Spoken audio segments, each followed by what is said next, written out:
देखी सब लोग मूड़े में रखने वाली टोपी, देखिए इनके मूड़े में लगी है। भैया ये देखिए टोपी बनौती ला है प्रॉपर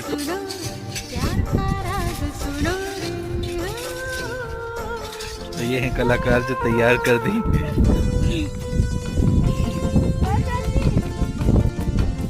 चाची के बहन यह टोपी बन गया